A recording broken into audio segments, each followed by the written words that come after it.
is a story about how I had to orchestrate a vibration ship. I had to play Cupid, basically.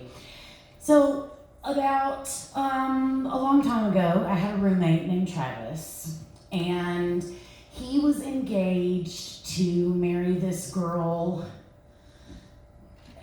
Hannah. I think her name was Hannah. Anyway, he was engaged to marry her. He met her at a friend's wedding, and she lived in Michigan. We lived in Alabama, so he was going to pack up everything and move to Michigan. And also, thing you need to know about Travis is he was also very, very Catholic. And he used to run the RCIA groups, which, if you don't know, the RCIA groups are the class that you have to take to be Catholic, otherwise they don't let you do it. But he used to run the RCIA class, and he met this girl named Jennifer. And he would come home and he would talk about Jennifer all the time. And I would just see like this light in his eyes when he would talk about Jennifer. And then he was telling me that she wanted to become a nun, but that's why she was converting, because she wanted to be a nun. And he was like, but she would make such a great wife. And I was like, well, hang on a minute. Why are you looking at her like a wife? That's weird. And I kept trying to tell him, I was like, I think there's something more going on between you guys. He was like, no.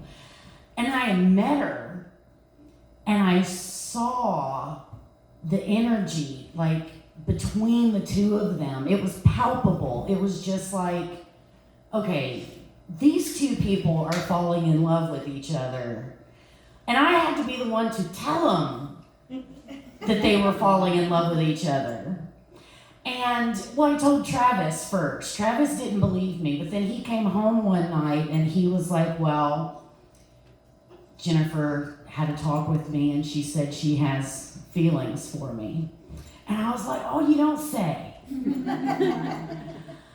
And he would like hang out with her, like they would go and they would pass out Catholic pamphlets to people and try to bring other people into Catholicism. I don't know what they did. But the whole time they were doing this, they were falling in love with each other. And Heather was, or Hannah, what did I say her name was? Who cares? Anyway, Michigan girl was none the wiser. She actually came to visit once, and we were having a little dinner party with all of our friends, and the door bell rang. I was like, well, who is this? And it was Jennifer.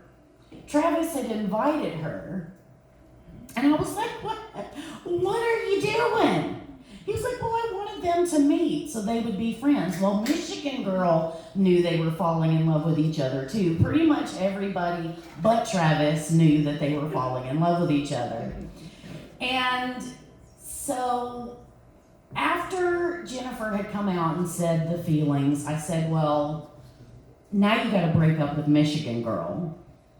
And he was like, well, I feel like I should still marry her because I did propose to her first.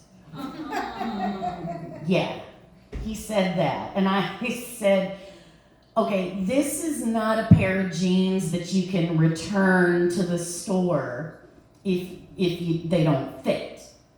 This is a marriage. This is moving states. You're moving from Alabama to start a home with Michigan girl. And you can't just walk that back. And I said, and by the way, Jennifer won't still be here. And he really, and I don't know if this is a guy thing, that it made me have to like beat it into his head, but he looked at me earnestly and went, she won't?